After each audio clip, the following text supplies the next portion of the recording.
Keeping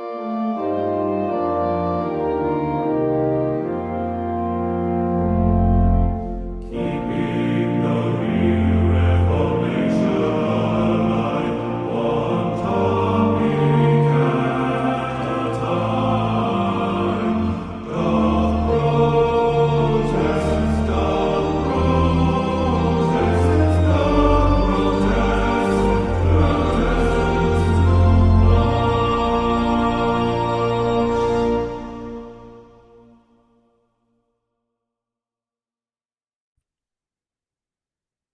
Hello, everyone. Thanks for tuning in to Doth Protest, podcast on Reformation history and theology.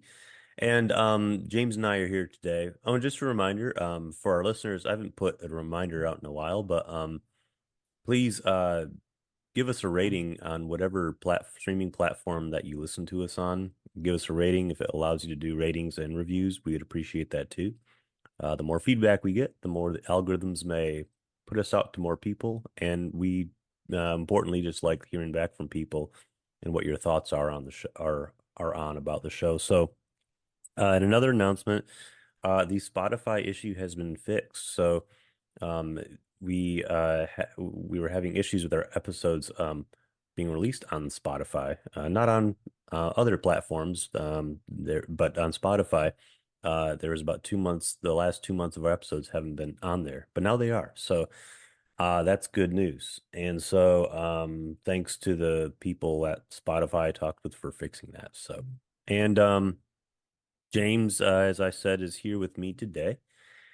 We're talking about Calvin and the law, and I think a lot of our discussion will be around a concept called the third use of the law, which we'll get to in a little bit, but it'll also explain describing what the first and second use of the law is. And I guess this, sometimes, people may be first time listeners to the podcast at all, and might just want to be. It's always good to maybe just have a overall refresher, just to not to be too elementary, but even to define law and gospel here. So, and the distinction of law and gospel, which was central to reformational thought. It was something Martin Luther, it was his hermeneutic, his interpretive lens of looking at the Bible. The Bible is full of law, God's expectation, and full of gospel, the promise of salvation. So, and in many ways, you could say Luther's theology hinged on this idea, and but it's not original to Luther. You could very much argue, and I think in some instances, it's very clear in the earlier history of the church. Certain church fathers who speak of law and gospel, and then if you go to Paul's letters, it's quite clear. The law and gospel distinction, especially in writings like Romans. But I guess James, if you want to give us kind of the crash course for each law and then gospel, and then from there, I'll get into the what the uses are. But if you want to do us the honor of Sure. because I know you're a big law and gospel guy. We were having a phone off the air phone conversation earlier where you brought this up, or we were talking about this. So. Yeah. So I think the distinction is paramount in Christian theology. I think it's incredibly important for us as Protestants to recognize, specifically as Protestants, to recognize that this is our native hermeneutic. This is the way that we naturally look at the scriptures through the lens of law and gospel. Luther, I think it was Luther, talked about law and gospel, and certainly Walther talks about law and gospel as distinguishing law and gospel as an art, not a science necessarily. Mhm. So it's not something where you can clearly define boundaries in every way, shape, and form so that something can always be law and never be gospel or other way around. But generally speaking, when you see commands in scripture, that is law because it is proclaiming to you God's demand upon you and upon your behavior and upon your life. So it's not just the 613 laws in the 5 books of Moses, first 5 books of the Bible, but it is also anywhere else in Scripture where you see God issuing an imperative to his people. Could be the prophets, could be Jesus in the Sermon on the Mount. That's a lot of law there. So when God issues that demand comes across as telling you what you are to do, and how you are to live. And of course, that has a particular way upon the life of the believer, or even the unbeliever, because the unbeliever first comes to know God through the law. That's the first way of understanding things. And then the gospel is when God speaks to us in the declarative, when God speaks to us in the indicative, and where God issues promises. So when we hear good news, the thing that we like when we hear the word gospel means good news, and when we hear good news is not telling us something to do. Good news is declaring that something has already been done. Um, and I think that is a necessary way of viewing the gospel, because the gospel is supposed to free us from the power of sin and death. If we are told that we have to do something, and that the gospel is ultimately contingent upon us doing something, then it is no longer good news, and it really only can just kill us. So uh, it's a lifelong endeavor to distinguish between law and gospel. It's something that's imperative, if you'll pardon the legal language, for us as Christians, because I've seen it in my own pastoral context, and I'm sure you have, Drew, too, where if people are fed a steady diet of imperatives, of exhortation, of paranesis, of only law, um, it ends up taking them in one of two directions, either to self-righteousness, which we all have a tendency toward, or to despair. But really, neither of those two directions are what God intends for us when we hear his word.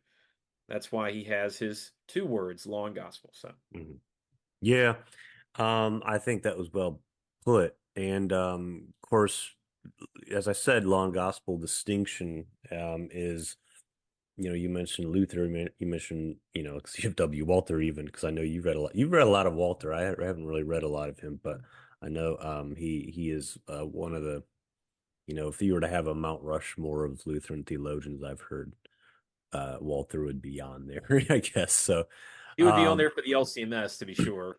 especially even LCMS, Missouri Synod Lutherans or more conservative Lutherans would put him on their Rushmore. I would say, yeah. But it's also in Calvin, and of course this was actually we've been meaning to dive back into the Institutes, and we did our first episode on Calvin, and it was on Calvin and the Eucharist. That was probably 3 months ago now, so this is kind of a long delayed return, but we were going to talk about Calvin and the law, and based on some of our conversations leading up to this, it sounds like, James, this is an aspect of Calvin you find frustrating. I do want to just kind of review what these three uses are.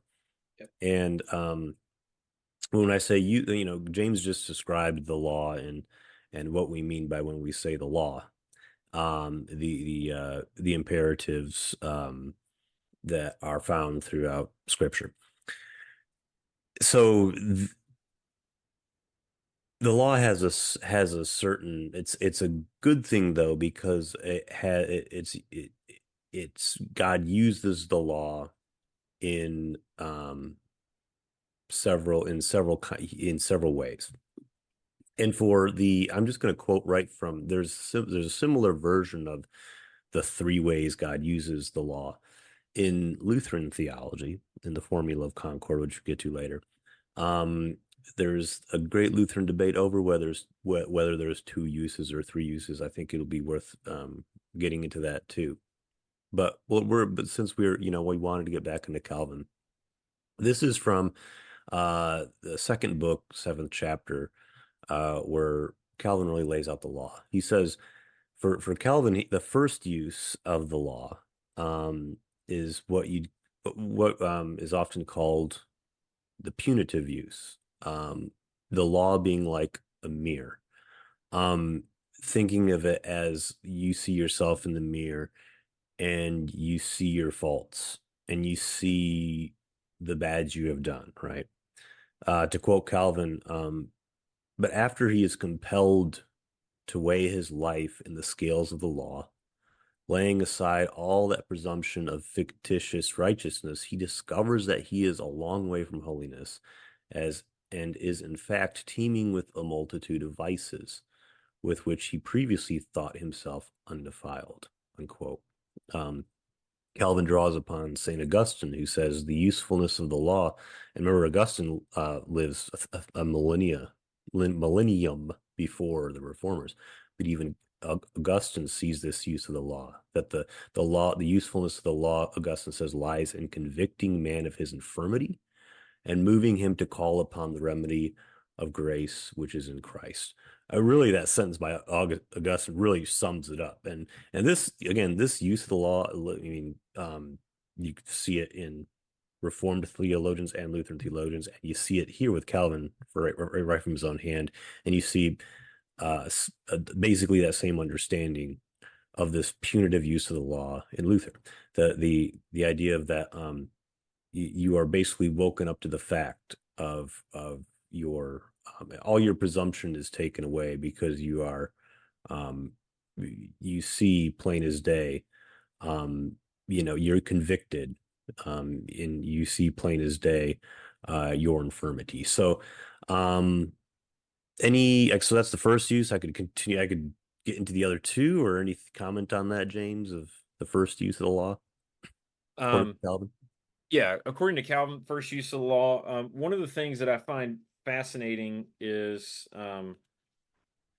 in the Institutes, especially in the Ford Lewis Battles translation from like the 50s or 60s, something like that. Yeah, and that's the edition I just quoted from for listeners. And that's the edition I recommended on our first episode on Calvin because it's really I'd say the best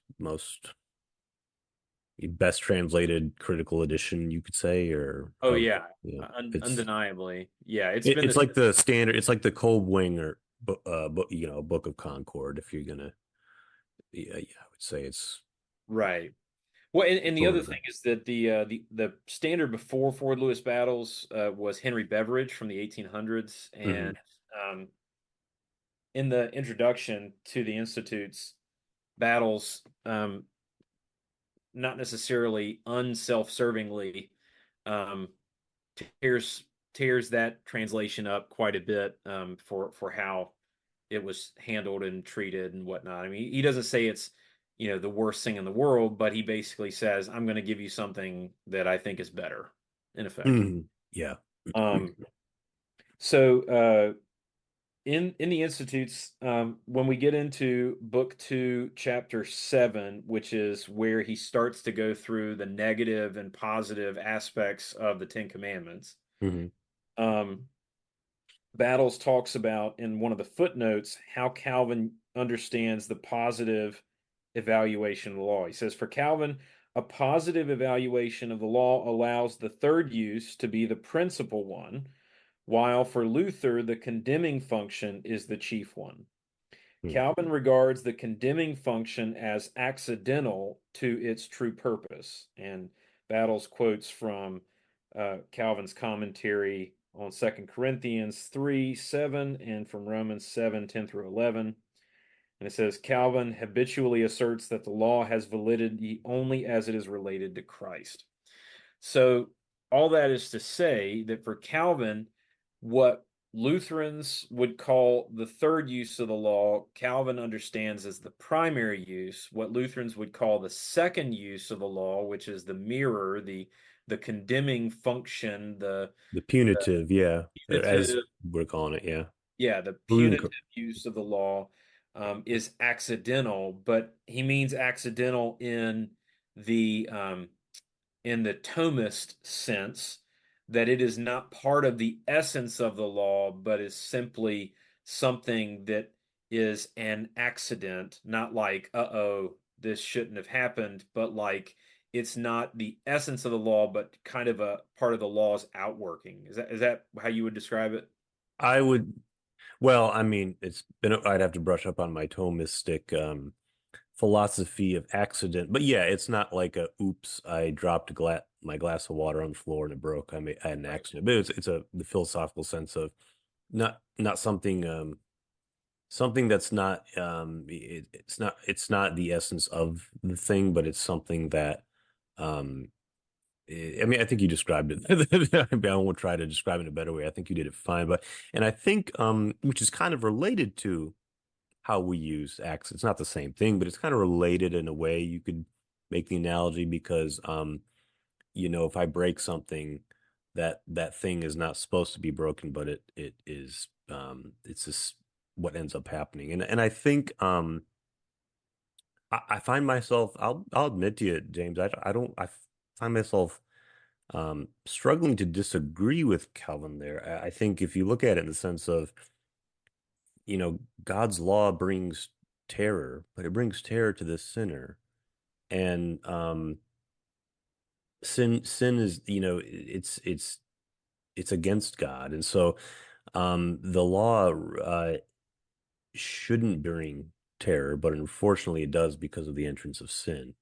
But it Mm, shouldn't bring it. It should be something that we delight in. And we can't because of the old Adam. But it's something that is good in its essence and should bring the opposite of terror. But nevertheless, it brings terror because of this because of the sin. That's how sinners receive it.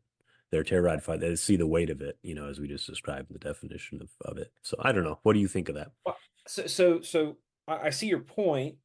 What I would say is that argument for me hinges upon the question of, is the law of God eternal? So if the law of God is eternal, then it predates the fall, right? Hmm. And it postdates regeneration, in effect. Hmm. But what we see in Paul is that Christ is the telos, the goal, the end of the law. So the law has an end date. So by its very nature, it's not eternal. And we see the law come in only when, um, I mean, perhaps you could argue that the law comes in when God says to Adam and Eve, don't eat from the tree of the knowledge of good and evil. But we see the law in its punitive function, and maybe I'm making your point for you, but we see the law in its punitive function. We see the law in its full force in the fall, but we don't have any kind of like, for instance, the law involves, especially in the five books of Moses, an entire sacrificial system. Hmm. Um, that is at the heart of keeping the Sabbath holy. Like those are Hmm. case laws from that. But but all of that happens as an outworking of the fall, as something that happens after Adam and Eve fell in the garden. So the way I think about it, maybe I'm totally wrong here, but the way I think about it is, in the garden, Adam and Eve naturally desired to do the will of God. Um, that was their normative state. Hmm. But the serpent comes in, tempts Adam and Eve. Disorder comes in when Adam and Eve elect to eat from the tree of the knowledge of good and evil, and from that moment on, the law really comes in its full force. Does that make any sense? Yeah, I think it comes in. It's part of this is an epistemological thing because it comes in. It may seem like it's coming in its full force, but it's coming in and I think it's coming in its full terror from the standpoint now of the sinner. Mm. And I think that I think the I would say the law is eternal, pre-fall, um post-eschaton even. I mean, it's something primordial that it's in the garden. It's the it's something that is cheerfully done and not like, begrudgingly obeyed. I mean, I think and I think there's, I think there's scriptural, um, there's theology you can bring from scripture to defend that, um, about the eternality of the law, I guess. But that would be my position. I mean, as far as like the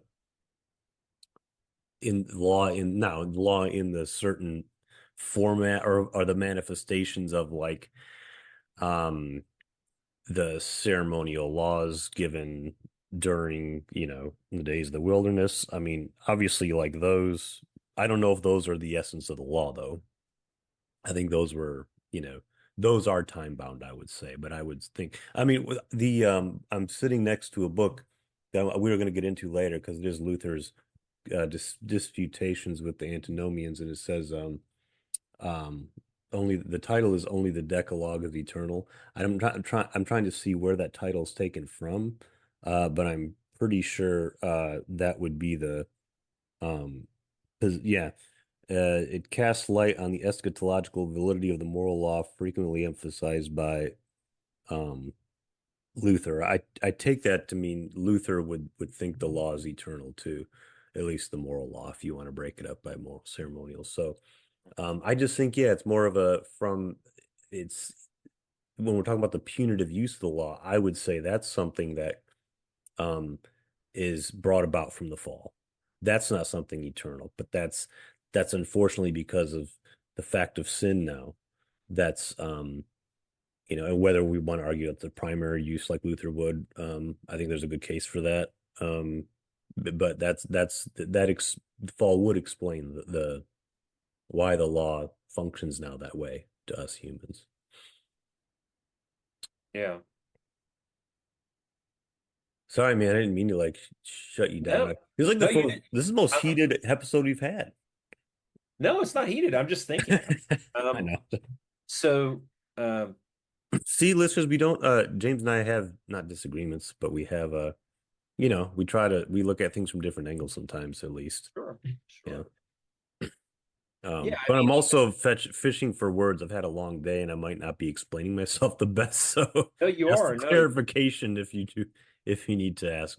But no, what you're saying does make a lot of sense.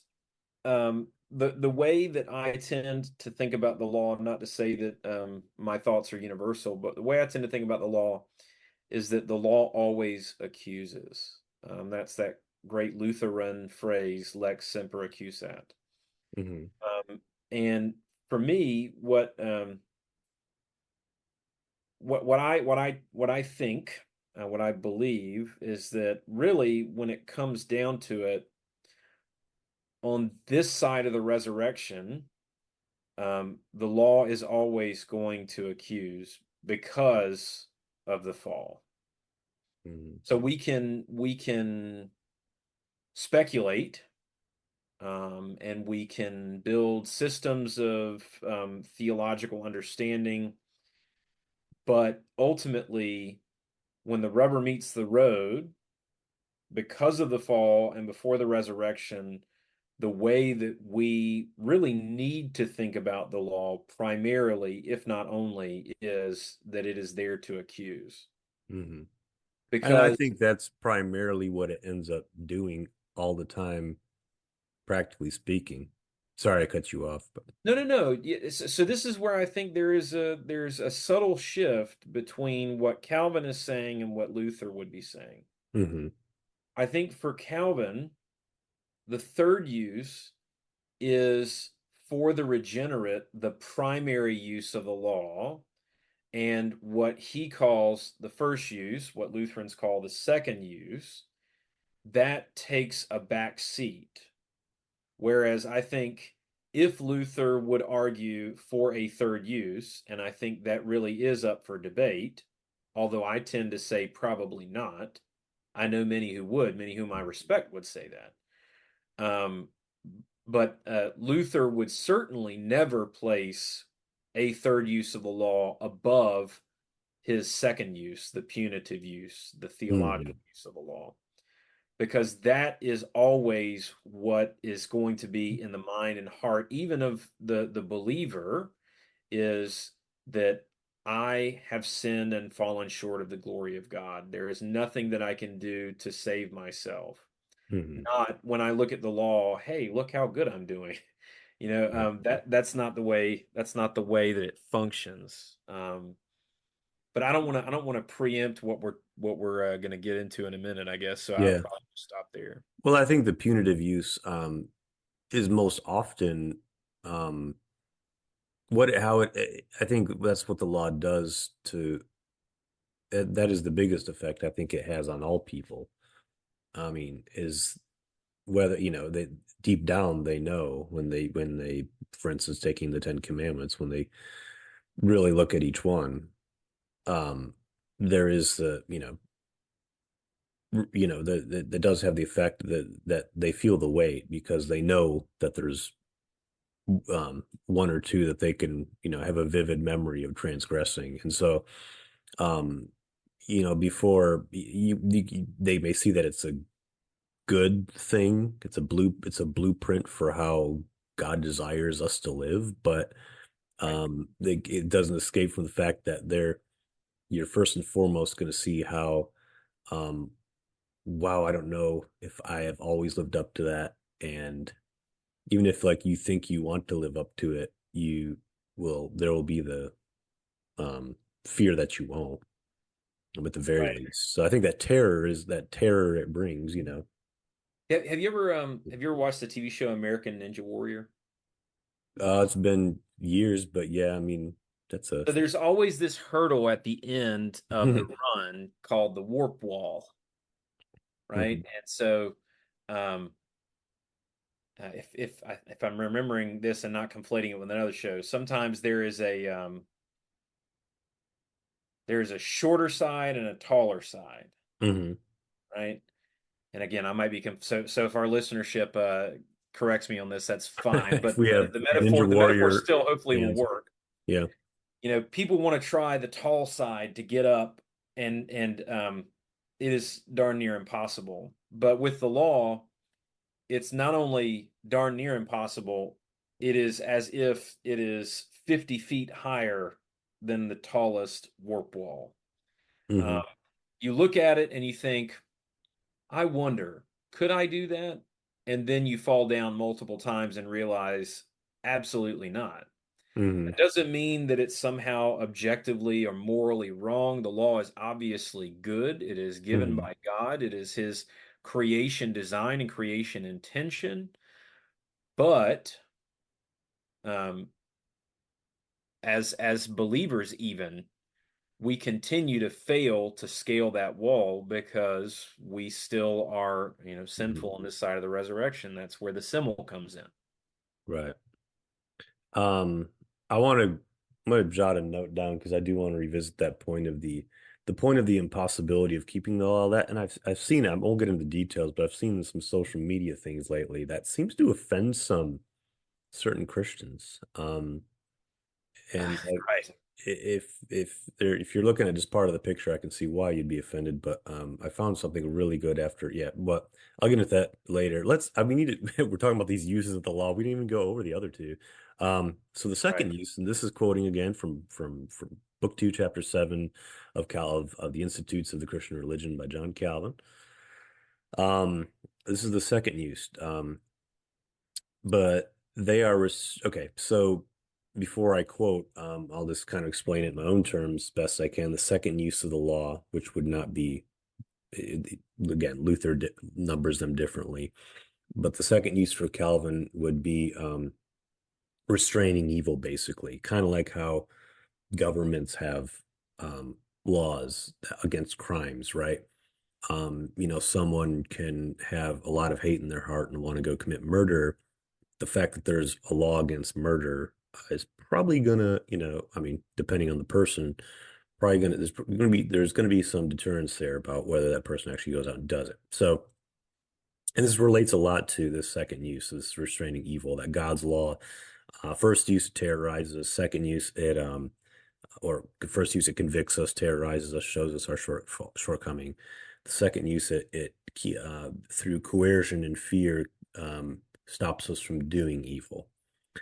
Calvin says, but they are restrained not because their inner mind is stirred or affected, but because being brittled, so to speak, they keep their hands from outward activity and hold inside the depravity that otherwise they would wantonly have indulged in, unquote. Right. Because that's exactly the murderer that would, if there wasn't a law against it, whether a civil law or God's law, he would do it. So and that's very insightful, because I think a lot of we're talking about, like you mentioned, self-righteousness earlier. A lot of the religious leaders that Jesus would get in these confrontations with, they were basically their holy good deeds that they would boast in were external actions only, because inside they were depraved still. And that's exactly what that touches, at least I think it's related a lot to what Calvin here speaks of, that the law, which these people that Jesus would get in confrontation with, these people they'd at least say that they delight in the law, but really it was just it was their own self-righteousness. But it shows how the law cannot bring a real transformation of heart. It can't change you inwardly. It may coerce you and deter you outwardly from acting upon the evil within, that we all have, but it's not going to save you, because it's not going to change who you are inside. So Right. I think the best way that I've heard that put is that the law cannot affect that which it commands, right? Mhm. So the law can command, but it can't force you to do it. You still are, I mean, I think about it like this. I have a 5-year-old and an almost 2-year-old, and when I tell them something to do, both of them become indignant. Yeah. And I mean, that's our nature as fallen human beings, is that when we're told something to do, we become indignant. If we know that there's bad enough punishment involved, what Lutheran folks would call the first use of the law, the civil use, if there's bad enough punishment, it'll stop you from doing it. Doesn't mean you don't Mhm. want to do it. Just means you don't like the idea of being punished for it. Right.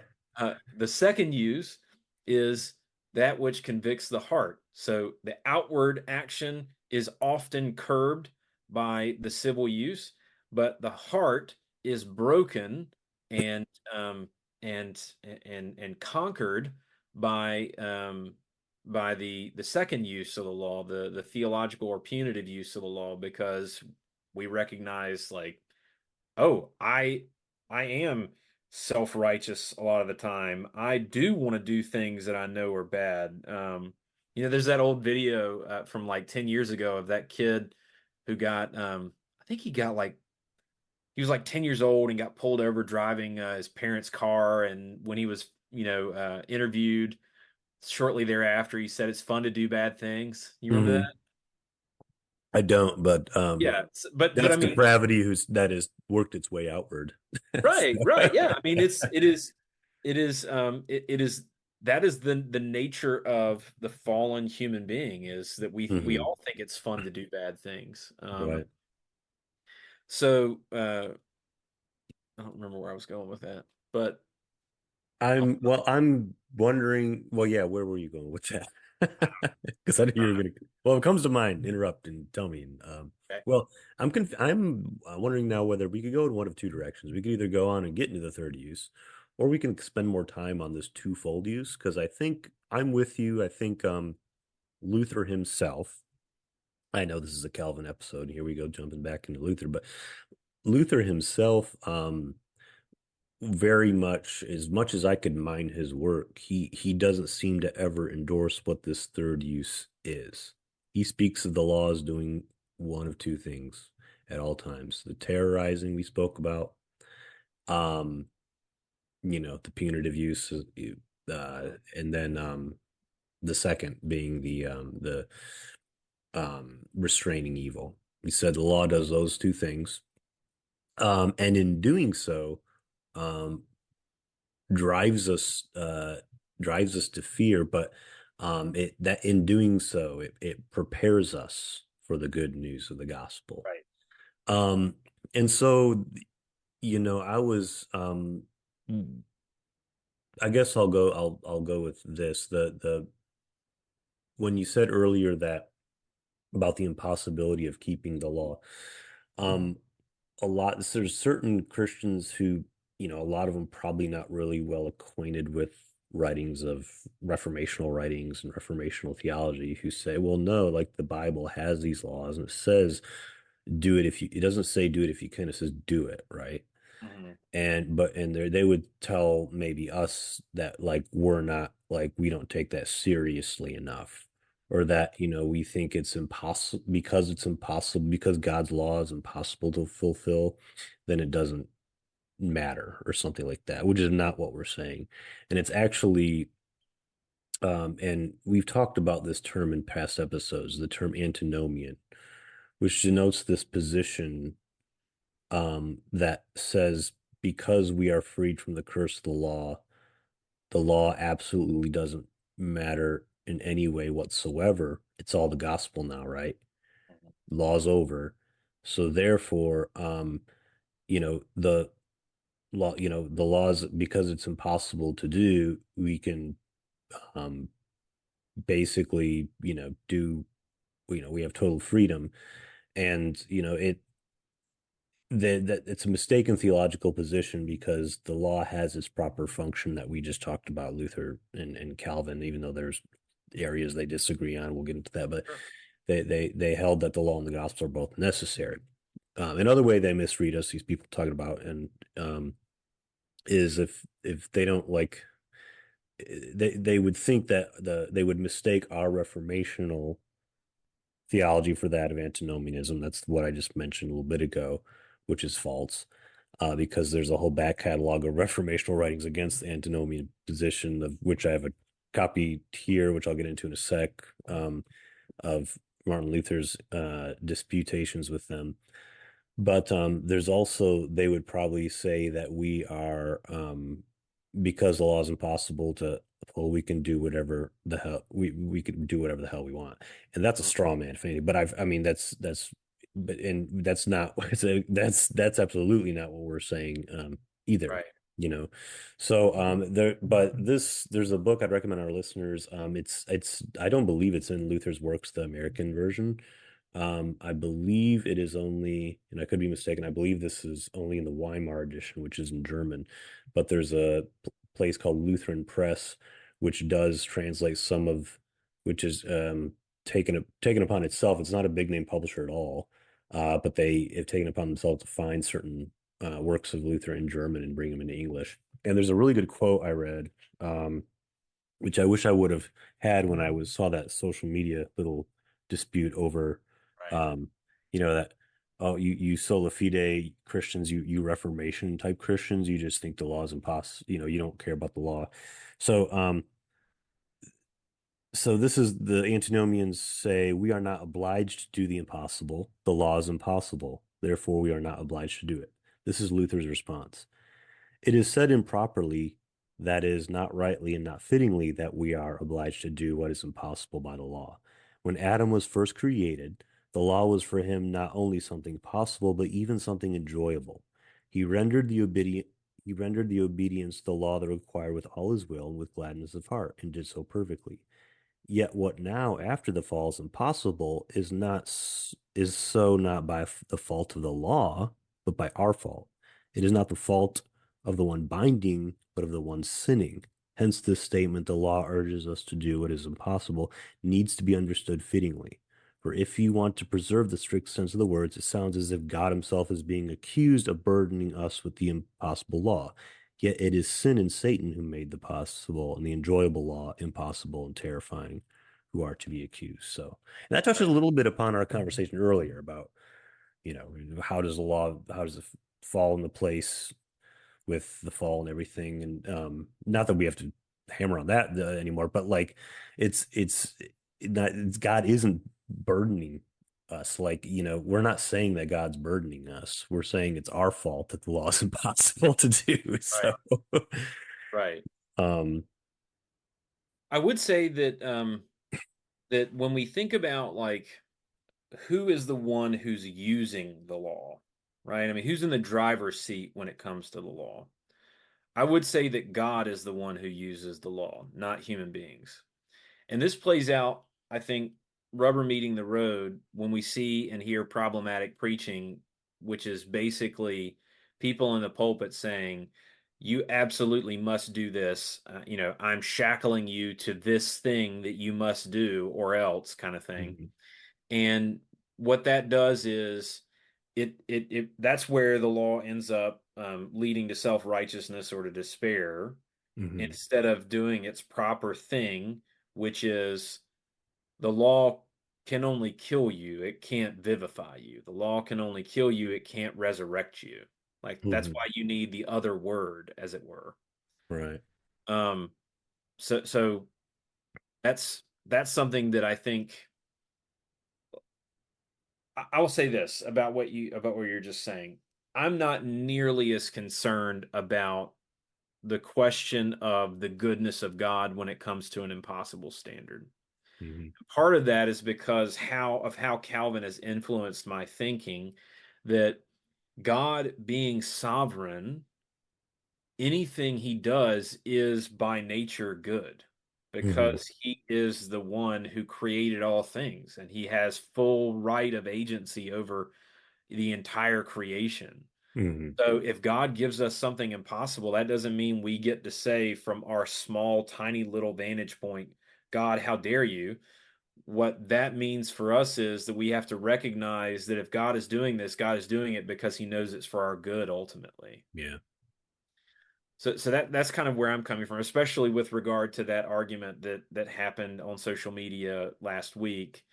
That if the law is impossible, then God's goodness is in question. No, that's actually a very faulty argument, and it's based off of, I think, very faulty thinking in ultimately in Roman Catholic theology is where we Mhm. get a lot of that. Um, Yeah, it's yeah, well, and I remember I didn't want to get too specific about the debate, but yeah, because I was actually thinking of another social media thing separate from the one you're talking about, but uh it's like been a we're being recurrence. There's nondescript enough. something, no, it's a recurrence. There's something in the air about like let's go after the Reformation Christians.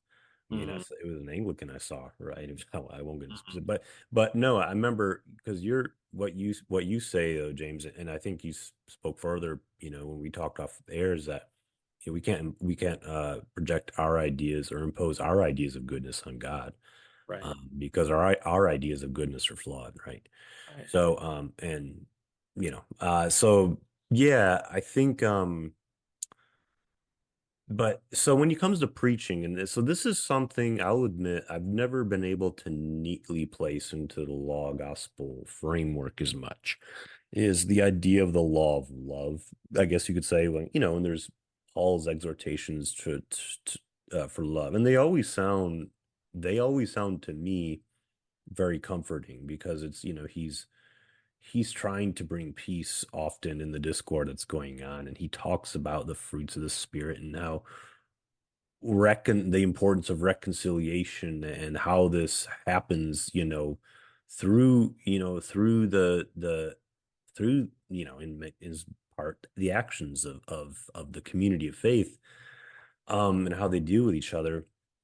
So, this, like, for instance, today when I preached on the Corinthians passage, and that the idea of how knowledge puffs up, but love builds up. Hmm. And love builds up because we have been given the greatest status we could ever hope for, that we could ever desire, um but by a God who lowered himself to the lowliest status, and did it out of love, because love builds up. And because because he first loved us, um, we love because he first loved us. And so, that we can go into the world and build up rather than tear people down. And so, like for instance, for me, that's something inspiring that doesn't, when I hear that, that doesn't terrorize me. Now, if it's all like vague, go do this, go do that. I mean, I got tired of that kind of preaching, especially you hear it so much in the mainline churches about just going and doing good in the world. That becomes that it does become like a heavy law Mhm. preaching that because it does feel burdensome to always hear that. But I don't know. I think maybe this is a good segue into the third use. I think the law it terrorizes it deters us from doing the evil we'd want to. Is restraining, but it perhaps maybe does have this third use of being something because, when we talk about Paul talks about the importance of love. I mean, that's kind of I don't know, is that the law or is it the gospel? Since the gospel is the message of God's love toward us. I mean, that's such a kind of a gray area because there is this language of law of love. I've seen it in kind of when it comes to Jesus and in Pauline discourse, there's this idea of a law of love. I don't know how that relates to the third use. I guess we should define the third use. The third use, and we're going back to Calvin, uh, is the instrument or that the law is the best instrument for us to learn more thoroughly each day the nature of the Lord's will to which we aspire and to confirm us in the understanding of it. So that's, I could read more. I had a longer quote pasted there, but that, maybe I can revisit it. But that's the third use of the law, which I know, James, you're not a big fan of. I'm torn on it, to be honest, but Well, so for me, I don't see the need necessarily for a third use of the law because I Mhm, feel like much of what the third use does is encapsulated in the first and second use. mhm, So if we're thinking about the law as a guide, uh, mhm, what that what that does is like the law functions like guide rails, sure, mhm, like like guardrails on a road, or I've heard the language of like it's a playpen. mhm, It's a fence inside which things are safe, outside which things are not safe. mhm, If we're talking about it like that, then that's fine. But that also would be encapsulated by the first and second use because the fence tells you what's good and what's not good. mhm. It doesn't lead you necessarily toward that which is good, but it just clearly delineates between the two. Right, And that's what the civil use does, is it tells you what's wrong. right. And I mean, it does stop you to a From certain going extent there. Yeah. from going there, Mhm, but it doesn't lead you back into lawfulness. mhm. It stops you from leaving it, in effect. Right. Yeah. Um, and the second use of the law, the theological or punitive use, doesn't lead you back to lawfulness, but it just shows you where you have left it behind. Mhm, So I mean, in that sense, I don't feel like there's a need for a clearly defined third use. But what I have come to a place of thinking is that, like, when you think about Luther's treatise, Two Kinds of Righteousness, mhm, right? The righteousness that we have from God, the alien righteousness, the righteousness that is outside of us, extra nos, that is the saving righteousness, in effect. That's mhm, what is bequeathed to us, imputed to us. But the second kind of righteousness is a righteousness that is for the sake of the other. And that's precisely what Paul is talking about in Second Corinthians chapter or 1 Corinthians chapter 8, which is what we heard this morning on what is the third Sunday of Epiphany.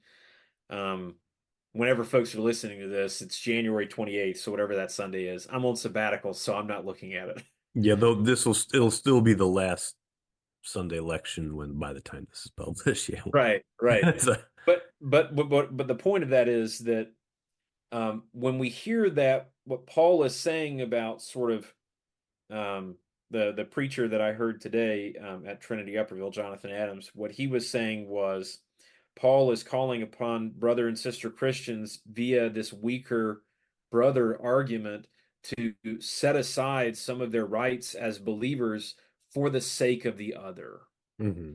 And it's not salvific, it's not condemnatory. It is a kind of third thing, but I would say that that's not necessarily law so much as that is a kind of paranetic, a kind of Hmm. exhortation with the law already having done its work in the life of the believer, the gospel already doing its work in the life of the believer.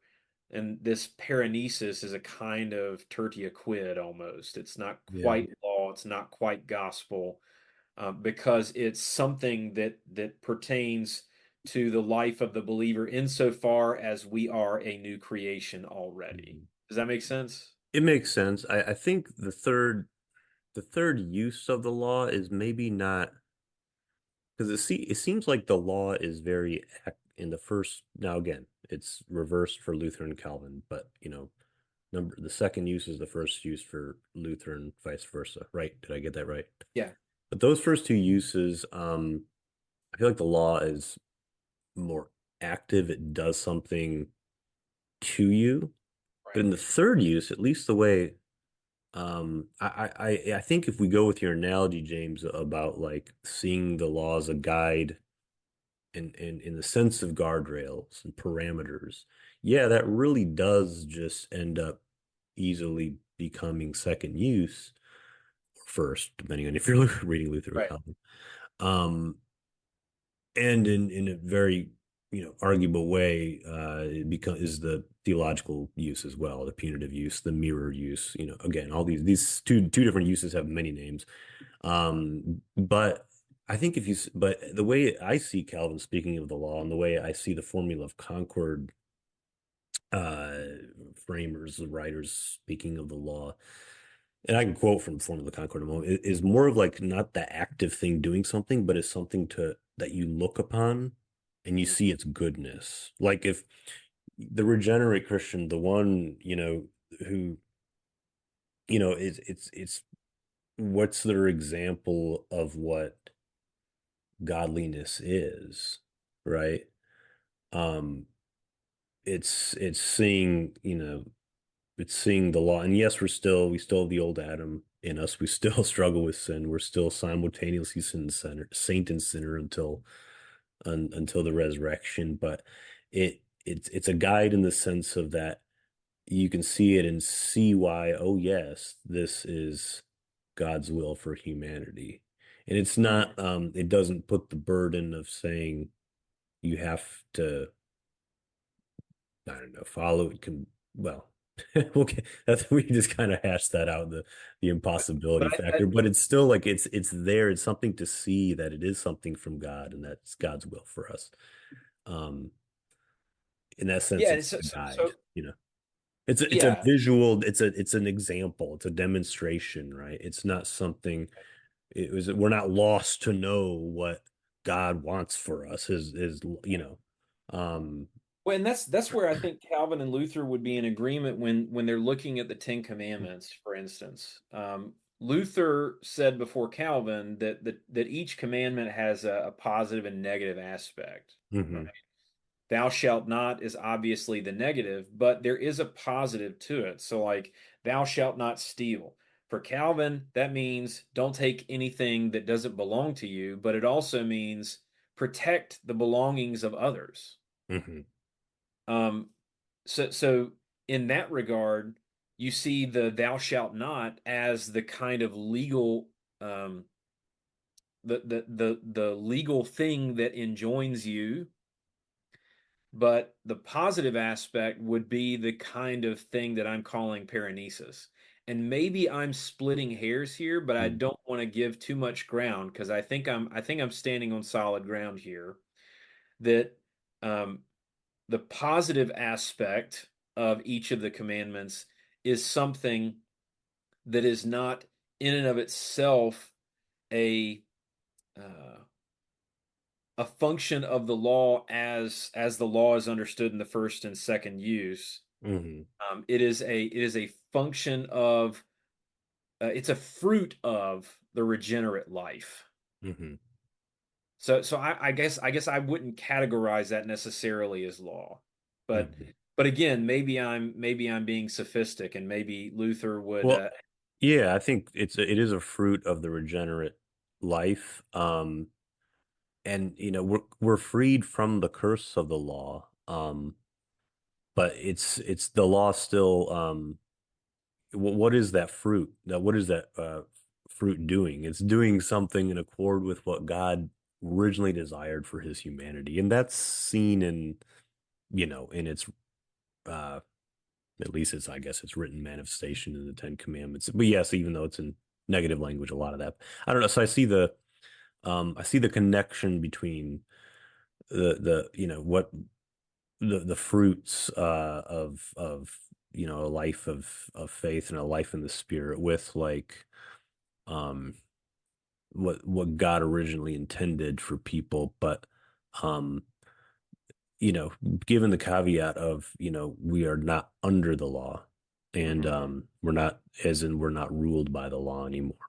Right. When Christ rules in our heart, then and Christ, and we don't have to fulfill the law, you could argue, in that sense, because Christ has fulfilled it for us. So, Right. and That's something I wanted to. the gratitude from that is what leads to fruits. It's in our lives. And so, Right. And so Calvin and Luther would absolutely both agree with Jesus when he says in the Sermon on the Mount that he came to fulfill the law, but I think they would view it from two different vantage points. hmm, And that's one thing that I thought would be helpful to mention is that Calvin tends to still buy into um to a certain extent the scholastic category of merit. hmm, So for Calvin, Christ is the one who fulfills the law by living perfectly. And of course, dying on the cross is where salvation is achieved for us, right? So like it's not by accruing this amount of merit by living perfectly that can then be doled out to us via the treasury that's, the Pope is in hmm, charge of. It's not that, but he's still viewing salvation in terms of merit. And I don't necessarily think that Luther would view it in the same way. So, whereas Calvin understands the fulfillment of the law as Christ living perfectly according to the law and under the law, hmm, which is an argument that can be made from Galatians, hmm, Luther, it would seem, also from Galatians, makes the argument that Christ fulfills the law by taking upon himself the curse of the law for us. hmm, So, one's a positive, one's a negative. right. And I think another thing that occurs to me is I just finished reading earlier this year. I mean, we're 28 days in, but I guess earlier this month, um, the book that came out last year by a guy named his rapper name is Flame, but he's a Hmm. LCMS Lutheran. He wrote a autobiography slash theology book called Extra Nos, which is about his move from being a Reformed Baptist to being a Lutheran. And so he talks a lot about what we're talking about with regard to Calvin and Luther because Hmm. he was beholden to Calvin earlier in his life. And one thing that he says is something that I think is deeply helpful for thinking about Calvin and Luther. If you think about a circle, Luther will often leave the circle unfinished Hmm. and sort of leave things to what we would call the hidden God. Luther was okay with mystery, and he was not Hmm. necessarily okay with speculation into like the aseity of God, right? That Hmm. theological term about God's transcendence, God's hiddenness. He wouldn't deal in Hmm. speculation like the scholastics would. But where Luther would leave the circle open, Calvin would close it. Hmm. So another great example would be like predestination. Hmm. Luther argues in such a way that you could logically conclude, if you close the circle, that he believes in double predestination. There are a number of places in the bondage of the will, for instance, where it would seem that way. But Luther never quite gets there. So really, ultimately, he still is a single predestinarian, but Calvin just finishes the circle. Mm-hmm. And the problem is that when you build an entire system, and you finish the circle with some of those thoughts, you end up standing opposed to certain aspects of Scripture. Mm-hmm. So systematic theology is great, but it's not always perfect.